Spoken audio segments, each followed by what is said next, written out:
Court sacks Mufwang as Plateau governor.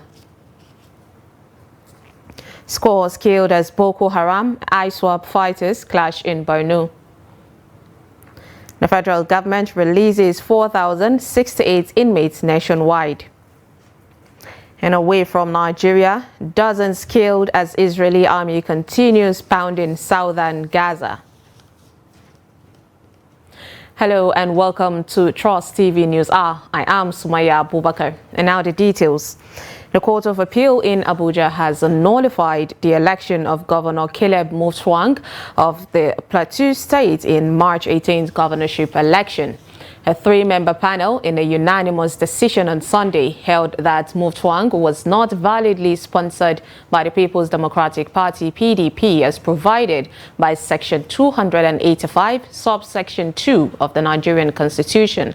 The panel held that the appeal brought by Nentawe Goshwe of the All Progressive Congress, the APC, succeeds as the issue of qualification was both a pre- and post-election matter under Section 177, subsection C of the Nigerian Constitution 1999 and Section 80 and 82 of the Electoral Act 2022.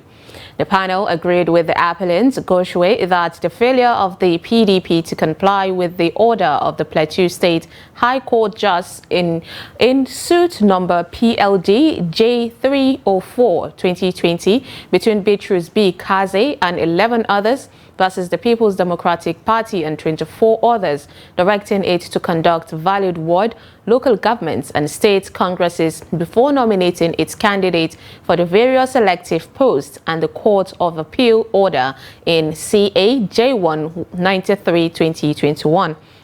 The panel also set aside the judgment of the governorship election petitions tribunal for being highly inconsistent and breach of fair hearing by relying on ex-punch witnesses' statement to refuse Goshwe's appeal. The panel ordered INEC to withdraw the certificate of return issued to Mutfwang and issue a fresh one to Goshwe. We are very, very happy with the judgments just delivered by the court in respect of the governorship of Plateau State. The court was ruling in favor that Dr. Nentawe was not only qualified by virtue of the matter being a post-election matter that brought the petition, but that his petition has merit. All the issues were resolved in his favor, and he has been declared as the lawfully elected governor of Plateau State. The Plateau State is the only state where a dedicated panel was made available for all their appeals. In other jurisdictions in other states, panels are set up for individual appeals, but in respect of Plateau State, this panel was set up and they are trying all the appeals, hearing all the appeals from Plateau State, which of course raises an issue of whether this is in line with the procedure adopted by the court.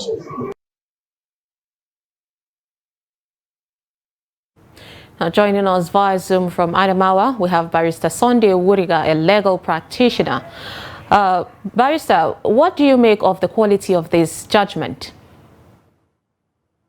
Well, actually, this judgment is it's amazing, actually, and I believe the court. I am yet to go through its reasons for the judgment, but I think they are oblivious of the provisions of Section 285 sub 9 of the Constitution, which raises this issue of not passing through a valid nomination. I think there are plethora of judgments, even Supreme Court judgments, to the effect that someone from another political party cannot raise the issue of nomination, valid or otherwise, once it is not coming from the political party and within the time. So I wouldn't want to go deep into this judgment until I have seen the reasons for the judgment and comparing same with other Supreme Court decisions that we have, and even the judgment of the same Court of Appeal on the issue of Labour Party and Peter Obi's petition, where it held that the issue of nomination is an internal affairs of a political party. All right. The unanimous judgment, they said that the tribunal's judgment or verdict was not consistent. What's your take on that? Actually, it is not consistent because the same court in other judgments before now decided, and I believe rightly so, that the decision whether someone from an opposing political party in an election petition raising the issue of nomination is actually statute barred. That is the provision of the law anyway, because this issue, the issue should have been complained of, should have been raised within 14 days from the date the infraction occurred. For someone to come to the tribunal and make it a post-election matter, I think there is a miscarriage of judgment. So, Barrister, do you think the verdict aligns with the spirit of the law? Are you with us? Do you think the verdict aligns with the spirit of the law? Well, for now, like I said, until I have seen the reasons for their judgment, I don't think the decision aligns with the position of the law, actually. I think there is an error in the judgment, in the decision. All right, thank you so much. We would have to wait to see what would happen in the Supreme Court. Thank you so much, Barrister Sunday Weriga from Adamawa. Thank you for joining us tonight. Thank you very much. It's my pleasure. All right, earlier we had Daily Trust reporter Ado Musa, and he gave us an update. Take a look. People appear to have a kind of a bad mood. Some appear to have a kind of a good mood. So at the moment, normal activities are ongoing. Security personnel are also stationed at different strategic places to prevent any breakdown of law and order. For example, when you go to Yakubu Gawangwe, a popular major highway, you will see soldiers and police stationed at different strategic locations. For example, when you go to Appeal Court Judge, we also have soldiers and armor personnel carrier stationed at that place. When you go down to Oliapo Junction, down to popular Mararaban Jama or Suranabout, you also have security personnel everywhere just to prevent any breaking law and order. So the situation at the moment everywhere is peaceful. Only that those who have won are not happy, they are angry, they are saying that the judgment was not right. While those who have won are happy, they are also saying good things about the judgment. So the situation is calm at the moment. No report of intimidation, no report of violence anywhere at the moment. So far, there has been no any official communication by either the government or the PDP. The announcement by the police with regard to the security issue following the protest by the PDP supporters has indeed contributed to what we are witnessing today. Because if not for the presence of security, possibly a protest of that kind may have been organized. I went to different business places where I also witnessed that business activities were also ongoing. And the fact that people were very concerned before the pronouncement of the judgment, that didn't stop people from going about their normal activities. Prior to the judgment, people were so much concerned about when this judgment will be delivered and how it will also be delivered. Residents and party supporters in Jos, the Plateau State capital, are reacting to the appeal court's judgment, which sacked Governor Caleb Mutfwang of the People's Democratic Party. Tribunal in the state had earlier upheld the election of Governor Mutfwang as declared by the Independent National Electoral Commission in the state.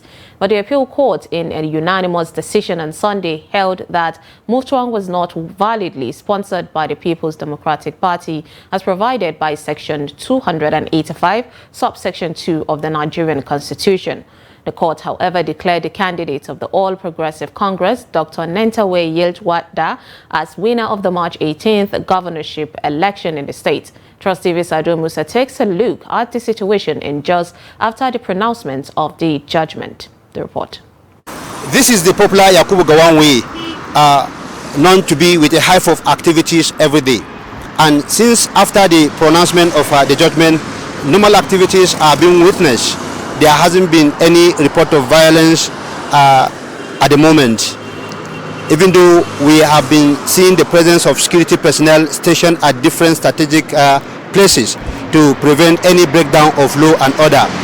For example, we have seen soldiers with an armored personnel carrier stationed in front of the appeal court judge to prevent any breakdown of law and order. We have also seen security personnel stationed around all airport junction down to the popular Mararaban Jama runabout. So this is what is happening at the moment, and I have been speaking to some residents and party supporters after the judgment, and this is what they have to say. As you can see me, I'm more excited, happy. Today is like a Christmas day to me. Today is even more than my birthday. As you can see people behind me, they are celebrating the victory of the Nentawe. This is a man that has a heart for Plateau, and that's why you can see celebration anywhere. They said they are going to cause problem on the Plateau, but today it turned out to be a celebration. There is no judiciary in Nigeria. These people sell the mandate of our people. So that's why we are here. The entire Mangu local government, this is the entire youth. See them. Everybody is anguish for the judgment they passed today. It's not our mandate. We are praying for his peace, and maybe before the judgment today, my prayer throughout today is just for peace to reign, and we need someone that will just lead the state, that everybody, the poor, will enjoy. That is my prayers. So I'm not against any party. I'm not a party type. I'm not a politician. So my prayer is just for God to choose the right candidate that will lead this state.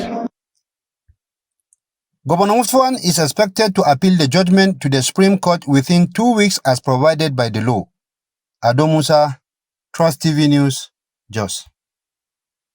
Meanwhile, the Plateau State Police Command has successfully suppressed wild reactions of residents and party loyalists to the judgment of the Court of Appeal, which invalidated the election of the PDP administration in the state. The command had early Sunday morning placed anti-riot policemen at strategic locations and flashpoints across the state capital.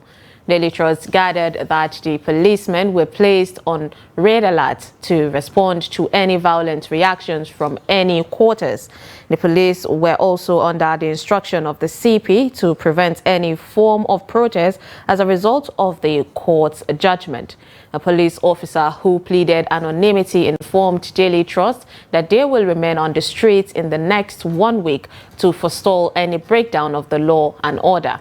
Police vans were seen stationed at the Secretariat Junction, Old Airport Junction, First Gate Datunkowa, PRTV Roundabout in Rayfield, Bukuru, Area 1 Junction in Rayfield, Bauchi Road, Tudunwada, Angwarukuba and Faringada Markets, etc. It was difficult for party loyalists to take to the street when the news of the judgment filtered into the city of Jos on Sunday. In Taraba State, the People's Democratic Party PDP has won all the chairmanship seats in the local government election, which was conducted by Taraba State Electoral Commission on Saturday. The chairman of Taraba State Independent Electoral Commission, Dr. Philip Due, who declared the election result on Sunday at the commission's headquarters, said that the PDP won the chairmanship seats in all the 16 local government areas of the state. He said the state's election was free, fair and peaceful in all the voting units in the state. Dr. Philip Dewey commended staff of the commission, the staff that conducted the election, and all the security agents for the roles that they played during the election, which helped in maintaining peace during the election. Meanwhile, the All Progressive Congress, the APC in Taraba State, has called for the complete cancellation of the ongoing local government elections in the state, alleging widespread irregularities and vote rigging by the ruling People's Democratic Party. APC State Chairman Barrister Tukur El-Sudi made the call while addressing journalists in Jalingo, the state capital, on Saturday. El-Sudi accused the PDP of using the electoral process to appoint their cronies into the local government councils rather than conducting a free and fair and credible election. He cited several instances of electoral malpractices, including the disappearance of result sheets, ballot papers being thumbprinted in the homes of PDP stalwarts, and the absence of electoral materials in many polling units. He lamented that despite the APC's readiness to participate in the polls, the PDP had subverted the process, depriving the people of their right to choose their representatives at the local government level. El-Sudi further accused the governor, Darius Ishaku, of complicity in the electoral malpractices, alleging that the governor is being influenced by some politicians in the state. The APC chairman called on the Independent National Electoral Commission, INEC, to take over the conduct of local government elections, stating that the current system has been compromised by the state governments. President Bola Ahmed Tinubu has celebrated former President Goodluck Jonathan as an icon of democracy, whose humility continues to inspire hope for good governance. In a statement released by his spokesman, Ajuri Ngalali, on Sunday, the president described Dr. Jonathan as a statesman who gave Nigeria and Africa a pride of place in democratic law by separating himself from those who seek to hold on to power by all means. President Tinubu, who celebrated the former president at 66, pointed out that Dr. Jonathan possesses a distinguished profile on leadership, rising up the leader or ladder for deputy governor, vice president, and president to his present assignment of championing the cause of peace in Africa. The president commended former President Jonathan for committing himself to the service of humanity and to strengthening democratic institutions through the peaceful transition of power across the African continent. In security, over 60 terrorists were killed in a renewed clash between extremist groups Boko Haram and the Islamic State for West African province, the ISWAP in Borno State. The attack was said to be in retaliation of the massive killing of ISWAP fighters by the Buduma faction of the Boko Haram, which had all seized most of their territories. A report by Zagazola Makama, a counterinsurgency expert and security analyst in the Lake Chad region, alleged that the fight broke out between the two groups on Tumbun Ali Island in Marite local government area of the state. It quoted intelligence sources as saying that 6 boats belonging to the Bakura Buduma faction and 4 JAS element boats packed with fighters were destroyed. The sources also stated that the casualties on both sides could be more than 60 as the infighting continues. The General Officer commanding the GOC 3 Division Nigerian Army and Commander Operation Safe Haven, Major General A.E. Abubakar, has issued a strong warning to communities in Bokos, local government area of Plateau State, against taking the law into their hands. The Army Chief gave the warning on Saturday during a stakeholders meeting organized for all community leaders of Bokos local government area, held at 3 Division of Nigerian Army, Maxwell Kobe, Cantonment Jos, following a recent dispute between the Fulani and farming communities in the area. Trust TV's Ado Musa reports. Bokos is one of the local government areas that experienced ethno-religious violence in recent time, prompting the meeting summoned to prevent further breakdown of law and order after a relative peace being enjoyed in the areas. Issuing the warning, the GOC and Commander Operation Safe Haven highlighted the significant achievements recently recorded in ensuring that peace continues to flourish in the state, saying such will not be allowed to be undermined. The army commander warned that any action by few criminal elements, crisis merchants and groups to reverse the successes recorded so far will not be tolerated. So I'll just give a summary of some of these issues that we know that are triggers to violence in our respective areas. And that is why we have gathered you all here today, so that you can go back. You all know these things and reiterate back to everybody that they must run away from them. Because if we don't stop, the cycle of violence will once again resurface in your particular area. We talk about the issue of destruction of farmlands, willful destruction of farmlands, cow rustling, killing of cows, underage grazing, night grazing. In Barkeladi and for instance, we told everybody there, once it's 6 o'clock, there's no need for you to be out grazing again. That's because it is when the cows stay till midnight that at night people wake up in the morning and see that their farmlands have been destroyed. So those are issues that you must all discourage. Representatives of the communities speak at the event. As a local government, when these issues came up, we called the stakeholders meeting. Like we had, yes, we took some decisions, but the problem went on. So I consider his intervention as timely. They have been living in peace, and they cannot just abort that now. It's dangerous. And, as the council, I think, we have told the GOC we're going back, we're going to sit on a round table, and I'm quite sure we will understand ourselves.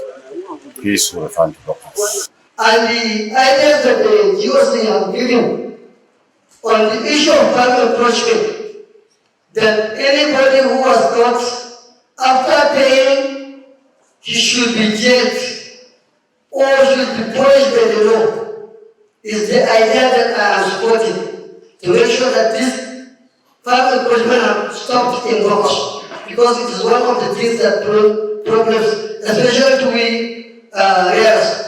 Because now there are some places that we cannot go. The commander told us that they don't like to see hoods or this later in the bush, because the most problem is from family approachment that causes this problem. So I would want to advise that both the natives, the Fulanis, they should make sure that we adopt modern system of life in order to fit us into the community where we are living. Then government should also make a law in such a way that communities, we are now struggling. All this crisis is because of space. Everybody is looking for space.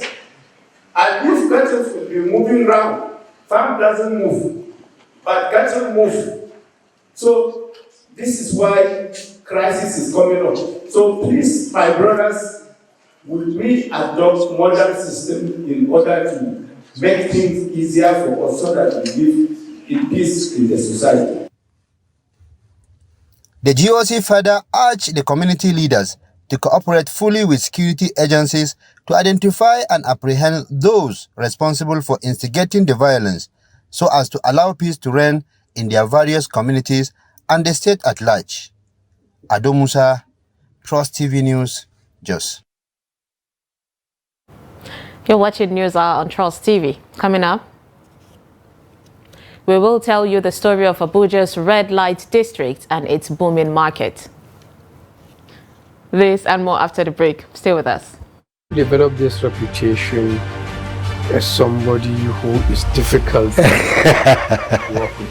I will tell the truth. No matter whose ox is born, I will say exactly how it is. This is where I actually sympathize with commissioners of nowadays, where a commissioner sometimes is just a picture. You find somebody, even a cleaner and the governor's wife, can interfere with their abilities. Even the ministers, there are very many who respected me simply because I never complained about them. I never went to ask for a favor. Never. So none of that has happened? Nothing. But if it hasn't happened, do you have hope that now another government coming in? There is no hope. So you've given up on politics? I've given up. It's gone, it's gone. Retrenchment from work is the most hated thing by unions. It's loss of job means that is loss of life, in fact, for civil servants at that time. Nigeria's economy, Nigeria's security, Nigeria's intelligence. This is what the materials we were handling. And I thought government would be very interested. The reasons why you adopted federalism is not because of finesse, not because you like it. It's because of its functional utility.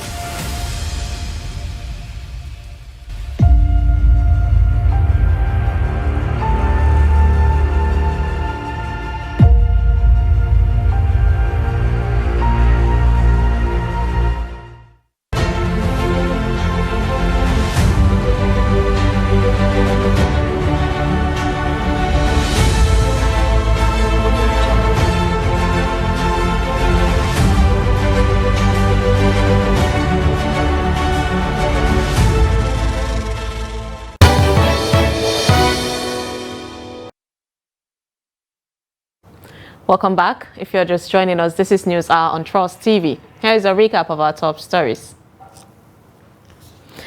All right, court sacks Mutfwang as Plateau governor. And scores killed as Boko Haram ISWAP fighters clash in Borno. Moving on to more stories, the federal government under President Bola Tinubu has released a total of 4,068 inmates in the all custodial centers across the country in an effort to decongest the custodial centers in the country.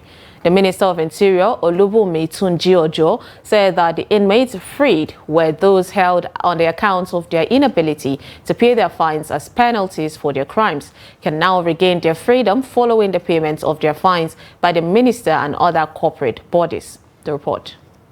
The minister speaks at an event to flag off the payment of fines and empowerment beneficiaries at the Kuje Media Custodial Center in Abuja.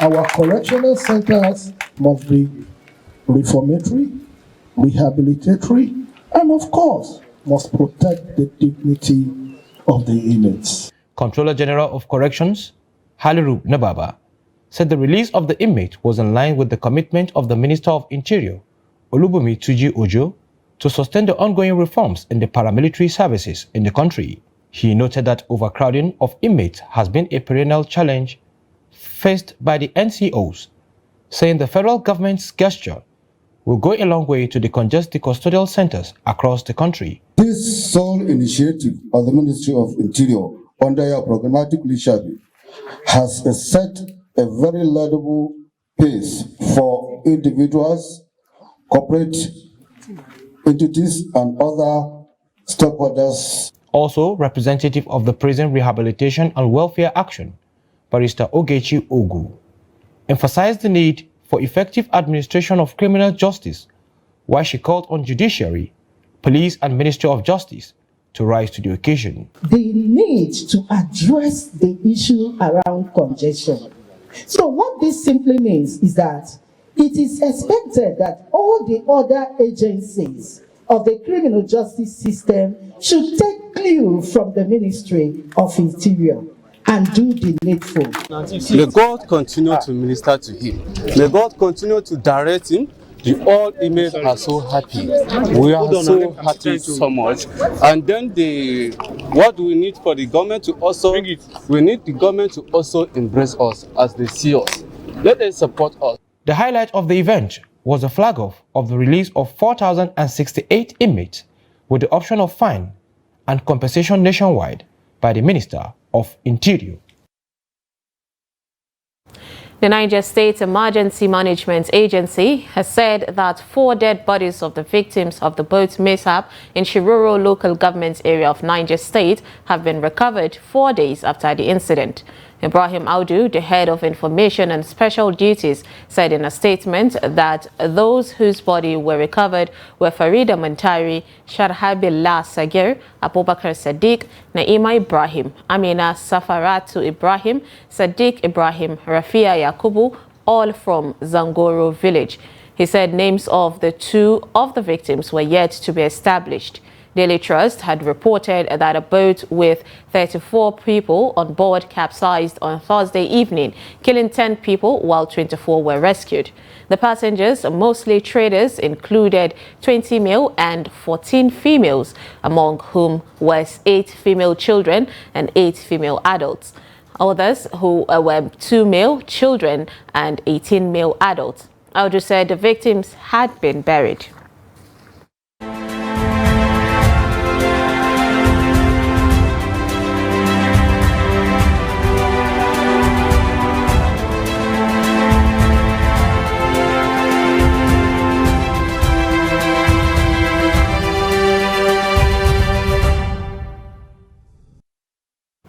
Passengers traveling from Calabar in Cross River State to Uyo, the capital of Akwa Ibom State, by boat have lamented that the transport costs have become way too high for them to afford a missed abduction along the waterway.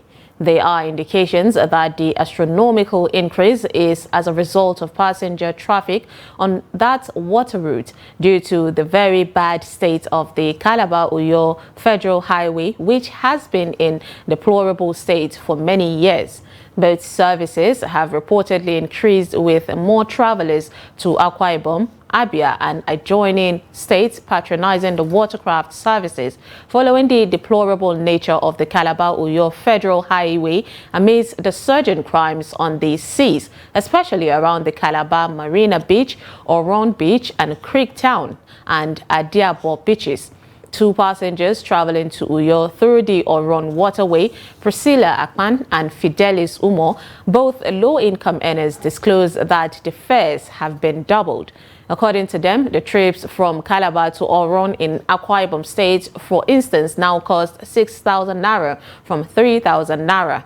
Umo said a ferry to Creek Town on or Adiabo beaches, few communities from Calabar, goes for between 3,000 to 4,000 naira depending on the time. This is from 1,000 naira to 2,000 naira initially charged passengers.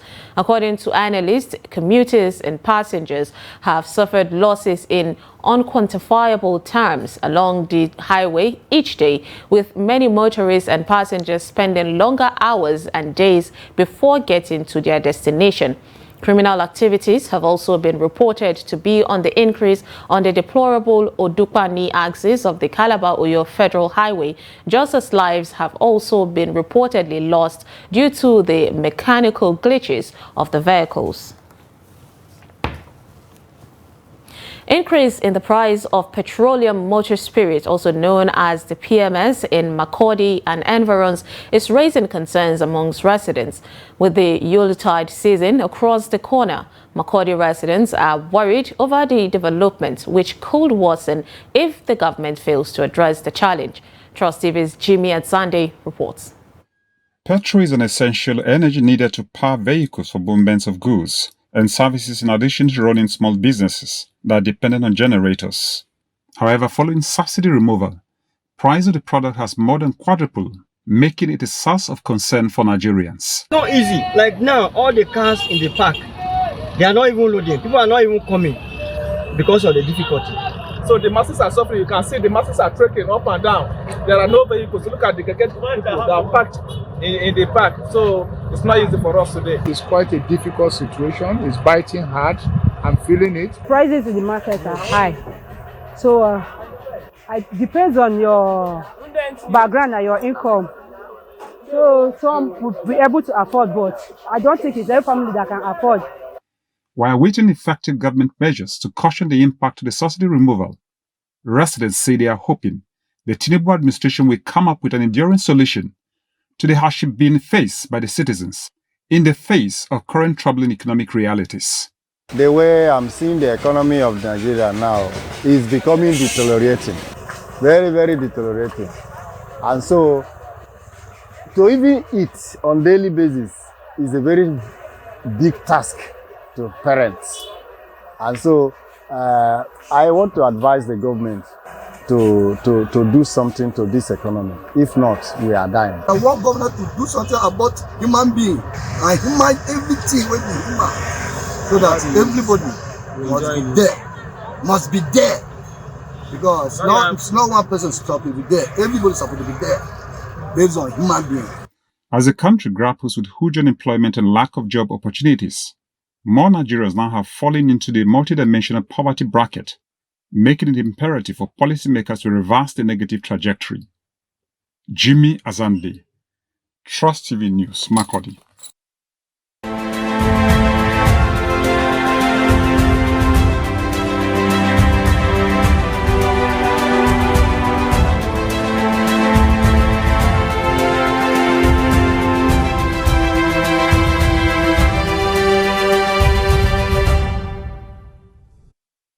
The Lagos State government has commenced demolition of distressed buildings in the Oyingbo, Ebuta-Metta area of Lagos State. The Commissioner for Physical Planning and Urban Development, Oluyinka Olumide, who led the demolition exercise on Saturday, said occupants of the affected buildings were served notice but refused to vacate them. He said that the government is compelled to resort to the demolition of the structures to protect lives, as most of the structures failed integrity tests. The commissioner therefore called on owners of distressed buildings to take the initiative of pulling down the structures. He urged them not to wait for the government to do so, as it will confiscate any land where it removed distressed structures.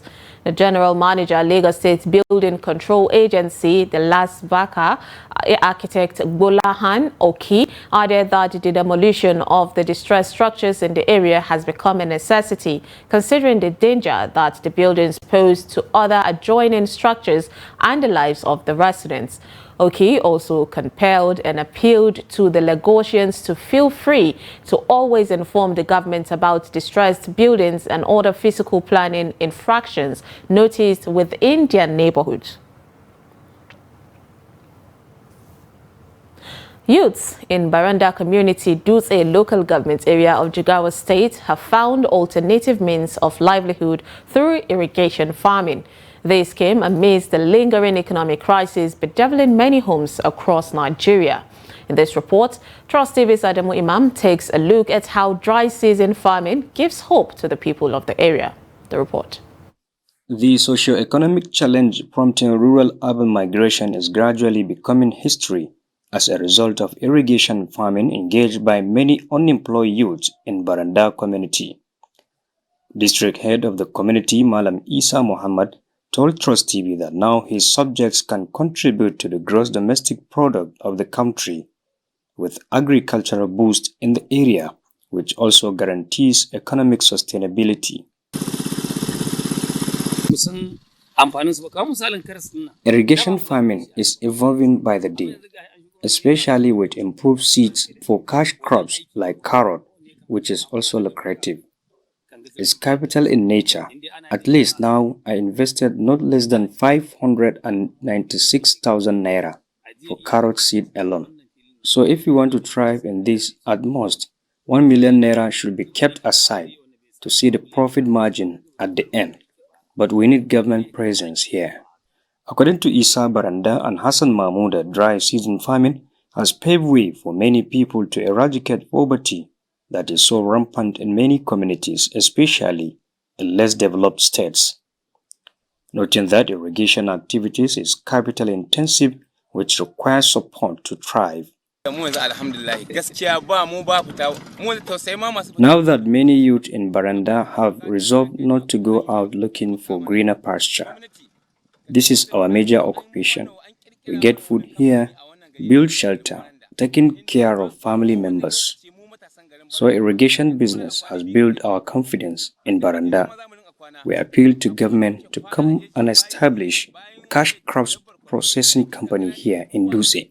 I'm one of the farmers that you have got across in the farm. You have seen me here. I can even come around 7 up to 8 a.m. being here. inspecting and monitoring how the activities of farming is taking place. Right now, I have about over 70 people in my farm doing harvesting for my rice. And these numbers of people will be taking at least 4 days in my farm. So as a youth, I am proud to be a farmer, most especially irrigation ones. The irrigation farmers urge the federal government to focus more on cash crops production through dry season farming to close the gap in effort towards food security in the country. Adam Imam, Trust TV News, Jigawa. Amidst the crisis of unemployment and poverty in the country, with millions of Nigerians living below poverty line, some young women find the shady underworld of commercial sex business. In this special report, Trust TV's Mariam Ishaq exposes the harsh realities of life as a sex worker in Nigeria's capital, Abuja. The report. In the heart of Nigeria's capital city, Abuja, is a popular area in Garki known as Lagos Street. Popular for its pulsating nightlife, it attracts a number of people for varied reasons.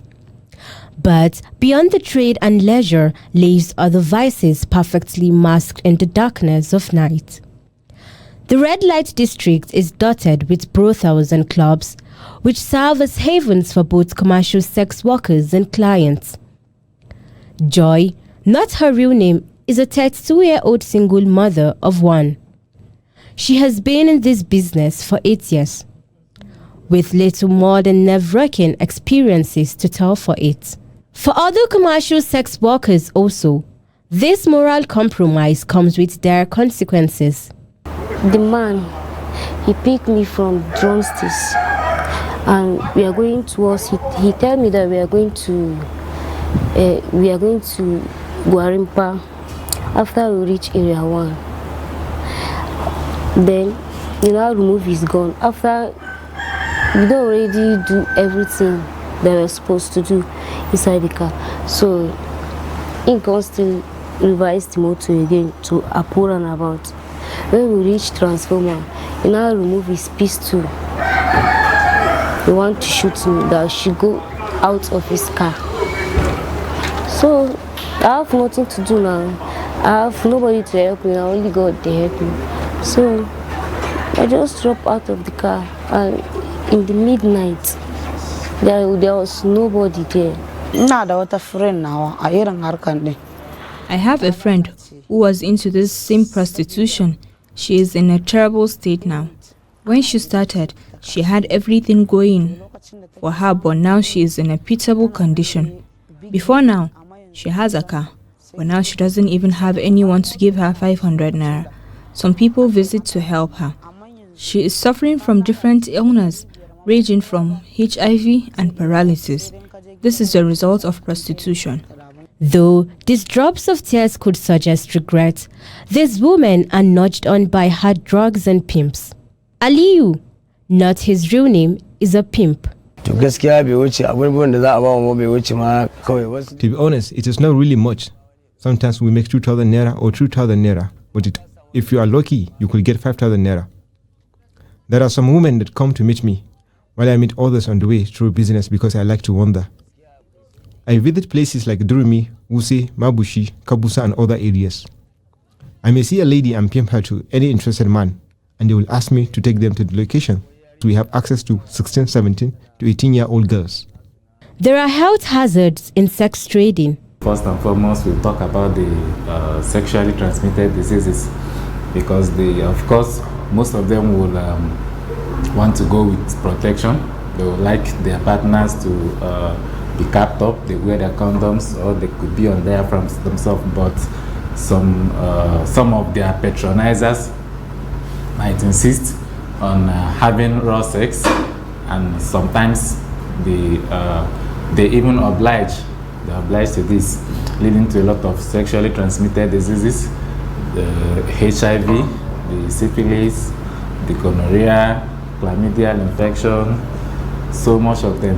Amidst Nigeria's reputation as a deeply religious nation, the prevalence of commercial sex practice in the country does not shift the grounds on what religion sees it to be. it is sinful for one to engage in adultery. Adultery is haram. Allah subhanahu wa ta'ala says in Holy Quran, وَلَا تَقْرَبُوا الزِّنَا. Do not go near to adultery. This shows that adultery is haram. Whether one is doing it for the purpose of earning living or for the purpose of satisfying one's desire, it is still the same. It is haram. And taking it as a means of livelihood, it is very, very wrong for one to engage in commercial sex in order to earn his living through that means. Christianity as a religion highly condemns the practice of commercial sex and all forms of filthiness. The Bible encourages all men to walk with dignity and respect to earn a living rather than engages in commercial sex. This social enigma called prostitution has robbed these girls of the contentment that comes from a legitimate pursuit of skill and career, offering a sad and consequent end. Bayero University, Kano, is one of Nigeria's leading universities with a reputable track record in different fields of endeavor. BUK's standing as a renowned university is attracting the international students from Europe and beyond, which is unusual for most universities in Africa.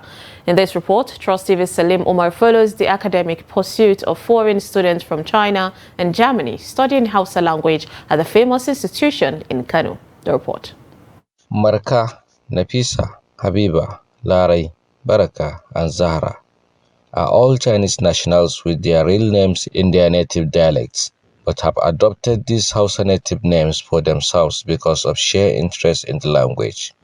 Garba, formerly known as Gabor Henry Rasbaja, is also from Hamburg in Germany, alongside the 6 Chinese nationals who are studying Hausa language at Bayero University, Kano.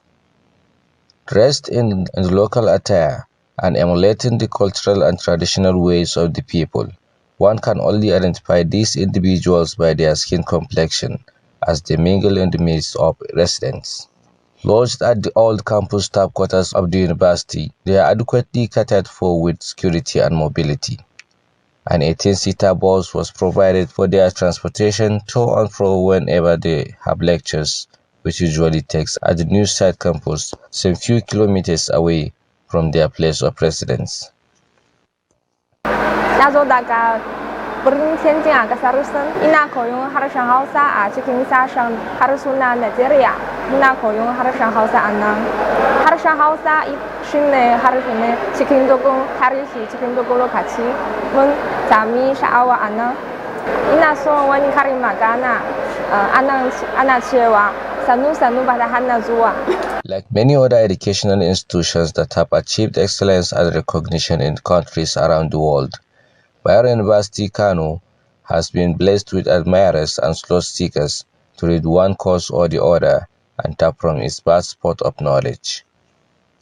Foreigners are not left behind in this regard, as the academic institution has proven its versatility, integrity, and commitment to producing top-notch and competitive students.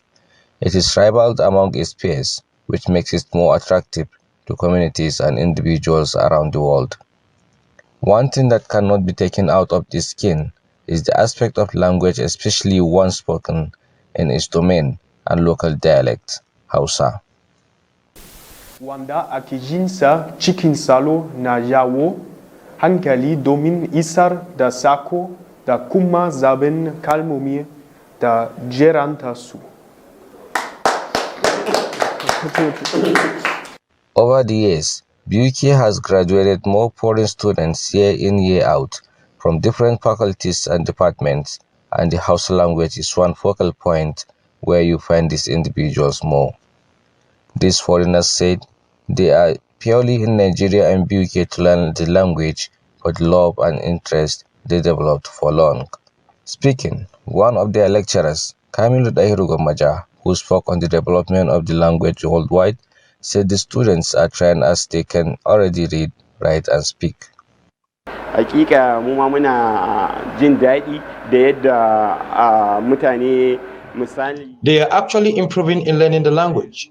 The students are also not finding it difficult in relating with our language.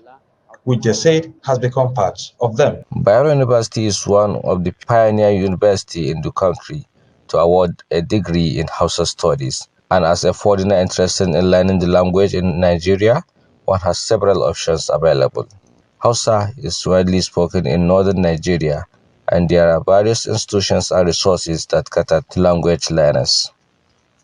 It is a Chadic language spoken by the Hausa people in the northern part of Nigeria, Niger, Ghana, Cameroon, Benin, and Togo, and the southern parts of Niger, Chad, and Sudan, with significant minorities in Ivory Coast. Salim Umar Ibrahim, Trust TV News, Kano. President Bola Ahmed Tinubu has arrived in Berlin, the German capital, to attend the G20 Compact with African Conference scheduled for Monday. The president, whose official plane, the Nigerian Air Force One, touched down at the Willy Brandt Berlin-Brandenburg International Airport in Berlin at about 1:17 a.m. on Sunday, was received by the Minister of Foreign Affairs, Ambassador Yusuf Tugar, and charged the affairs of the Nigerian embassy in Germany, Ambassador Ngekem Regina Ocheni. President Tinubu is expected to attend the G20 Compact with Africa, the CWA conference on Monday, November 20th, 2023, being hosted by German Chancellor Olaf Scholz. During the conference, the President Tinubu will join other heads of state and government of CWA member countries, bilateral partners, as well as heads of international organizations to deliberate on the immediate enhancement of economic and business cooperation with a view of outlining the concrete measures to boost investment in critical areas such as energy, trade, infrastructure, and new technologies, amongst others. The G20 CWA conference will be taking place simultaneously with the 4th G20 Investment Summit, co-hosted by the German government and German Business Association. The president is expected to advance the mission further to achieve foreign investment to drive as he leads Nigeria's delegation to participate in the summit. The visit will also afford the president opportunity to reciprocate as the earlier visit to Nigeria by the German Chancellor in October this year. Away from Nigeria, about 31 Palestinians have been killed in separate strikes that took place at the Nuseirat refugee camp and another refugee camp. 2 journalists are also among the victims.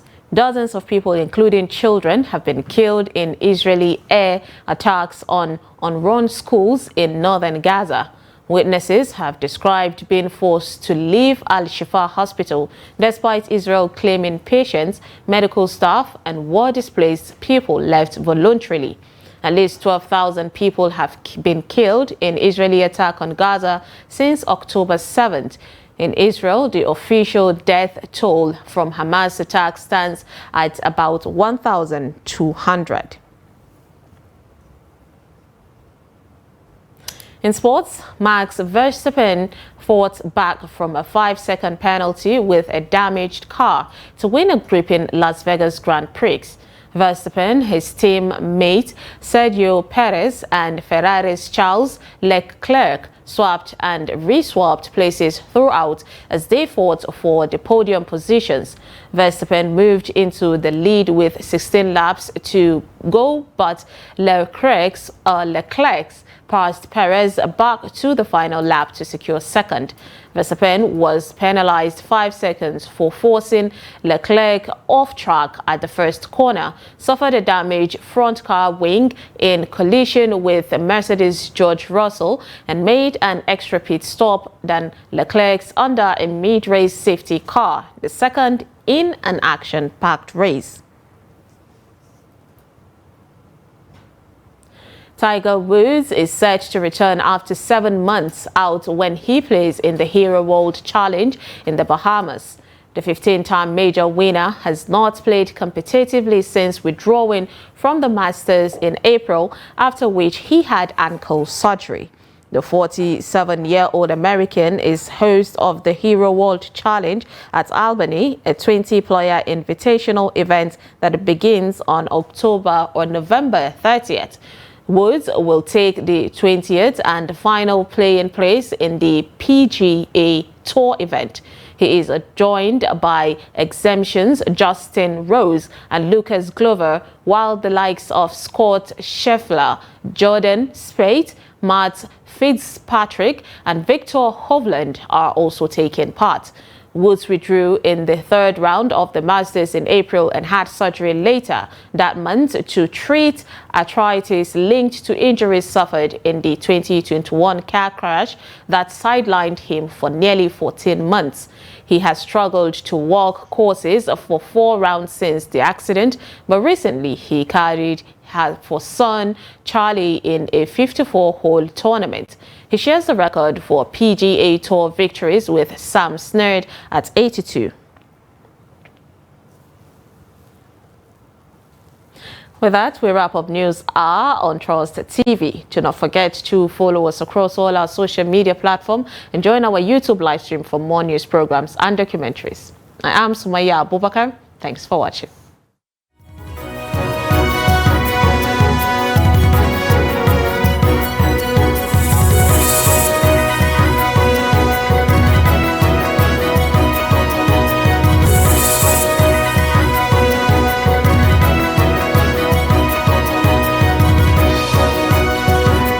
From the Daily Trust News Center, this is the News Hour.